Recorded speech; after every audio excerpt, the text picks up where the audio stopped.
आज का विषय है मैं क्या करूं।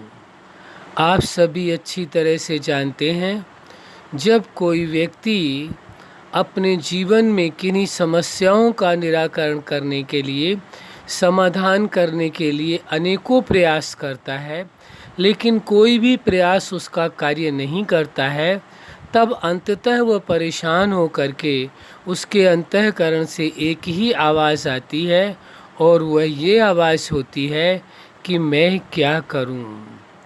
वह आवाज़ उसकी एक निराशा की होती है, या यह भी कह सकते हैं एक प्रश्न चिन्ह होता है उसके मन में कि आखिर मैं क्या करूं, इस समस्या का समाधान क्या ढूंढूं, कैसे करूं।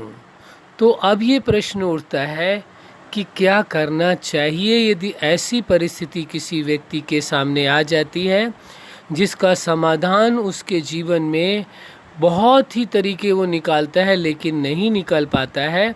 तो ऐसी स्थिति पर व्यक्ति को क्या करना चाहिए।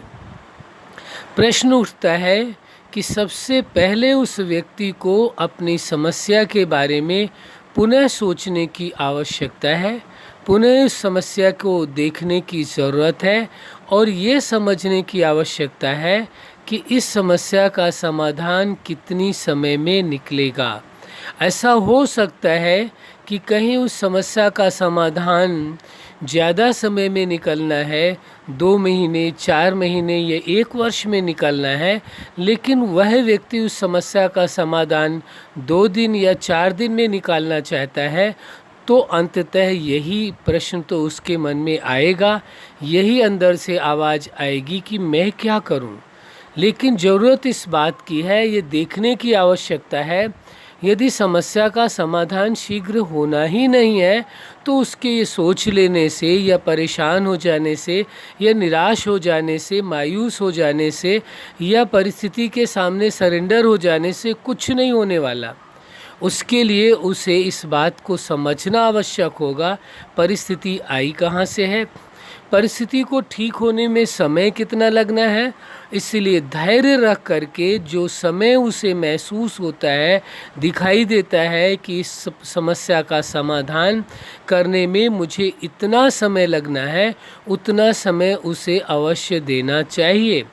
यदि उतने समय में उस समस्या का समाधान नहीं निकलता है तो फिर उसे और प्रयास करना चाहिए। उसके बाद यदि उसके अंतःकरण से ये आवाज़ आती है कि मैं क्या करूं, तो जायज़ बात है। लेकिन यदि वो समय ही नहीं देना चाहता उस परिस्थिति को, जो समस्या का समाधान 2 या 4 मास के अंदर होना है, उसे आप 1 महीने या 6 दिन के अंदर ठीक करना चाहते हैं, वो कैसे हो जाएगा। तो ये समझ लेना भी आवश्यक होता है। कई बार व्यक्ति इस विषय को न सोच करके शीघ्र से शीघ्र हर समस्या का समाधान चाहता है। हर व्यक्ति यही सोचता है कि जल्दी से जल्दी समस्या का समाधान हो जाए और मैं जो जीवन में चाहता हूँ प्राप्त करना, या मेरे जीवन का जो उद्देश्य है, मैं उद्देश्य को शीघ्र से शीघ्र पा सकूँ। एक छोटा सा उदाहरण है, समझने की आवश्यकता है। यदि आप समझ सकें तो बहुत अच्छी बात होगी। मान लीजिए आपने जीवन का कोई उद्देश्य बनाया कि मुझे उस मंजिल तक पहुंचना है, और उस मंजिल तक पहुंचने के लिए आज तक जिन लोगों ने भी प्रयास किया है उन्हें 10 या 20 वर्ष का समय लगा है। अब आप यदि उसी प्राप्ति को करने के लिए, उसी उपलब्धि के लिए अब आप 1 वर्ष या 6 मास के अंदर चाहते हैं कि हमें वो उपलब्धि हो जाए, हमें वो प्राप्ति हो जाए, और आज तक जिन लोगों ने भी वो प्राप्ति की है, कम से कम टाइम लोगों को 10 वर्ष का लगा है। तो अब आप विचार करिए 1 वर्ष के अंदर या 6 महीने के अंदर वह उपलब्धि उस व्यक्ति को कैसे हो पाएगी। और यदि 1 वर्ष मेहनत के बाद वो ये कहने लगे मैं क्या करूं, मैं तो बहुत प्रयास कर रहा हूं लेकिन अपनी मंजिल तक नहीं पहुंच पा रहा हूं, या इस समस्या का समाधान नहीं कर पा रहा हूं, तो आप क्या कहेंगे इसमें। कि या तो कोई व्यक्ति आज तक ऐसा हो जिसने उस समस्या का समाधान जितने टाइम में वो व्यक्ति करना चाह रहा है, यानी 1 वर्ष के अथक प्रयास के बाद यदि आज तक कोई भी व्यक्ति उस समस्या का समाधान या उस उपलब्धि को कर पाया हो, तो ठीक बात है। तब उसके मन में यदि ये प्रश्न उठता है तो अच्छी बात है। लेकिन आज तक यदि रिकॉर्ड ये हो कि 10 वर्ष के पहले कोई व्यक्ति उस उपलब्धि को प्राप्त कर ही नहीं पाया है और उसे आप 1 वर्ष के अंदर करना चाहते हैं, तो ये विचारणीय विषय है। ये कैसे आप कर पाएंगे? इसमें यदि आप निराश हों और इसमें आप निराश हो करके आपके अंतःकरण की ये आवाज़ आए कि मैं क्या करूं, तो आप ही अपने आप से पूछिए, क्या ये सही तरीका है?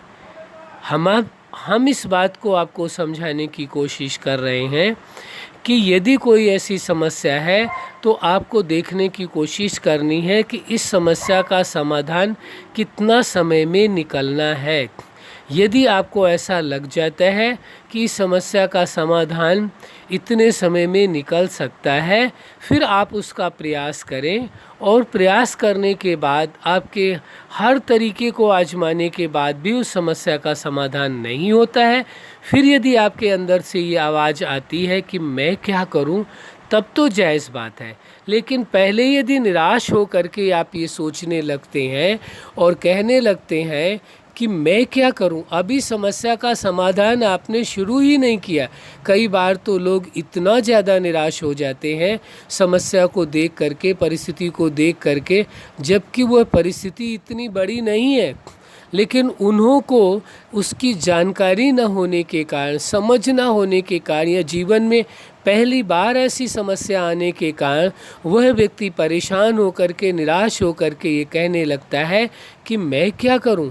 अभी उसने उस परिस्थिति को समझा तक नहीं है, उस समस्या का समाधान सोचा भी नहीं है, निराकरण करने का प्रयास भी नहीं किया है, केवल समस्या को देख करके ही इतना निराश हो चुका है कि कहने लगा कि मैं क्या करूं। तो आप ये सोचने की अब ज़रूरत है, इस बारे में समझने की आवश्यकता है। कैसी भी दुनिया की परिस्थिति हो, समस्या हो, दुनिया में कोई ऐसी समस्या नहीं जिसका समाधान ना हो। हम समस्या के बारे में कह रहे हैं, परिस्थिति के बारे में कह रहे हैं, हम किसी दुर्घटना या घटना के बारे में नहीं कह रहे हैं। अब जीवन में कोई ऐसी किसी के साथ कोई घटना ही घट जाए, घट चुकी है घटना, तो अब वो तो घटना घट चुकी है, अब उसका समाधान तो वो व्यक्ति के हाथ में कुछ भी नहीं है, क्योंकि वो हो चुका है जो कुछ होना था। तो उसके बाद तो उसे, यदि उसका जीवन है तो उसे अपने जीवन को नए तरीके से जीना होगा, बस यही कहा जा सकता है। लेकिन कोई घटना नहीं है, एक परिस्थिति है जो बहुत बड़ी नहीं है, एक साधारण है, लेकिन उसके बावजूद भी व्यक्ति निराश हो करके यदि यही कहने लगे मैं क्या करूं, तो विचारणीय विषय है कि क्या ऐसी समस्याओं के सामने निराश होने की आवश्यकता है, या ये सोचने की ज़रूरत है इस समस्या का समाधान क्या है और कैसे इस समस्या का समाधान निकाला जाए और कितने समय में है। तो कहने का हमारा अभिप्राय ये है कि यदि कोई समस्या आती है तो सबसे पहले धैर्यवत उस समस्या को समझना है और ये देखने की कोशिश करनी है कि इसका निराकरण कितना समय में होगा, फिर उसके बाद आगे का प्रयास करना है। न कि समस्या को देखते ही परेशान हो जाए, निराश हो जाए, इतने होपलेस हो जाए कि यही कहने लगें कि मैं क्या करूँ अब। ऐसा सोच लेने से समस्या कभी ठीक नहीं हो जाएगी, उसका समाधान नहीं हो जाएगा। आपके निराश हो जाने से, एकदम से परेशान होने जाने से समस्या का कोई समाधान नहीं है। इसमें हम यही कहना चाहते हैं, हर समस्या, कोई भी समस्या आती है, पहले धैर्य के साथ उस समस्या को समझने की कोशिश करें, एकदम से रिएक्ट ना करें, एकदम से परेशान ना हो, उसे समझने की कोशिश करें, चाहे कितनी भी बड़ी परिस्थिति या समस्या क्यों ना हो। कोशिश करने के बाद समझने की, फिर उसका उपाय ढूंढने का प्रयास करें। यदि अंत में कोई रास्ता नहीं निकलता है, फिर यदि प्रश्न उठता है तो लगता है कि हाँ कोई कारण है, लेकिन यदि शुरू में ही परिस्थिति को आपने जाना भी नहीं है, समझा भी नहीं है, कई लोग ऐसे होते हैं जो बिना परिस्थिति को जाने समझे इतना निराश हो जाते, परेशान हो जाते।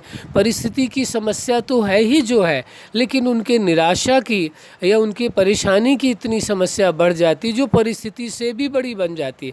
हो सकता है कि ऐसे निराश हो जाने से, एकदम मायूस हो जाने से कोई और बड़ी परिस्थिति उसके सामने खड़ी हो सकती है, एक परिस्थिति समस्या तो है ही, एक आपके केवल निराश हो जाने से, इतना ज़्यादा घबरा जाने से ही किसी नई समस्या का जन्म ना हो जाए। तो एक समस्या तो थी ही, और एक समस्या आपके निराशा से और घबराहट से ही जन्म हो गया। तो एक समस्या का समाधान तो निकल नहीं पाया, और दूसरी समस्या एक नई अपने आप खड़ी कर ली गई है। वो मनोकायिक समस्या हुई है, आपके टेंशन के कारण, आपके परेशान हो जाने के कारण, एकदम निराश हो जाने के कारण कोई शारीरिक समस्या आपके जीवन में जन्म ले ली। तो इसलिए ये आवश्यक हो जाता है, कितनी भी बड़ी समस्या हो, सबसे पहले धैर्य रख करके समस्या को समझने की कोशिश करें, उसका समाधान ढूंढें और प्रयास करें। ये निश्चित है, हर संभव आप कोशिश करेंगे तो उसका समाधान अवश्य निकलेगा।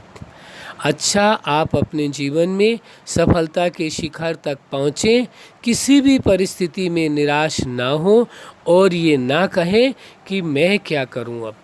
इसके बजाय उस परिस्थिति को, उस समस्या को समझने की कोशिश करें, उसका समाधान ढूंढें, अवश्य आपको समाधान मिलेगा। यही हमारी हार्दिक शुभकामना है। सदा खुश रहें, मुस्कुराते रहें। धन्यवाद।